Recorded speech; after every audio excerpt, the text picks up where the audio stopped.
আসসালামু আলাইকুম সবাইকে। চলেন একটা কমেন্ট করে আসি এবং তার উত্তর দেই। তো ভাইয়া আমাকে লিখছে যে সিনিয়র আপু, আচ্ছা আপনার কি খেয়ে দিয়ে কোনো কাজ নাই? সারাদিন দেখি শুধু টিকটক আর টিকটক, আপনার জামাই কিছু বলে না আপু? রিপ্লাই ভিডিও চাই, ছোট ভাই মনে করলো। আচ্ছা ঠিক আছে, আপনাকে ছোট ভাই মনে করে রিপ্লাই ভিডিও করলাম। প্রথম কথা হচ্ছে যে আপনি আমাকে লিখছেন যে আমার কি খেয়ে দিয়ে কোনো কাজ নাই, যে আমি সারাদিন টিকটক করি। আচ্ছা আমি যে সারাদিন টিকটক করি সেটা আপনি কি করে বুঝলেন? তার মানে আপনারও খেয়ে দিয়ে কোনো কাজ নেই, আপনি সারাক্ষণ আমার ভিডিও দেখার জন্য বসে থাকেন।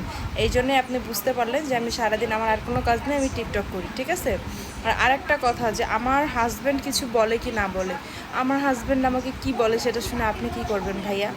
আর আপনাকে ছোট ভাই মনে করে রিপ্লাইটা দিলাম, আশা করি বুঝতে পারছেন। ধন্যবাদ।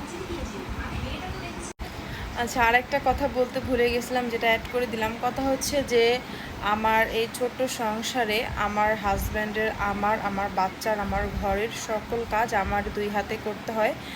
আর আরেকটা বিষয় হচ্ছে যে আপনি যে সময়টা নিয়ে একটা ভিডিও দেখেন, আমি বা আমার মতো যারা ভিডিও তৈরি করে তারাও ঠিক সেই সময়টা নিয়ে ভিডিওটা তৈরি করে।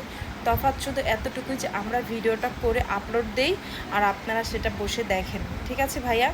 একটা ভিডিও দেখতে আপনার যেরকম 15 সেকেন্ড বা 1 মিনিট বা 30 সেকেন্ড সময় লাগে, যে করে তারও ঠিক সেরকম সময় লাগে। হয়তো একবার জায়গায় দুইবার করে বা তিনবার করে, এই হচ্ছে বিষয়, আর কিছু না।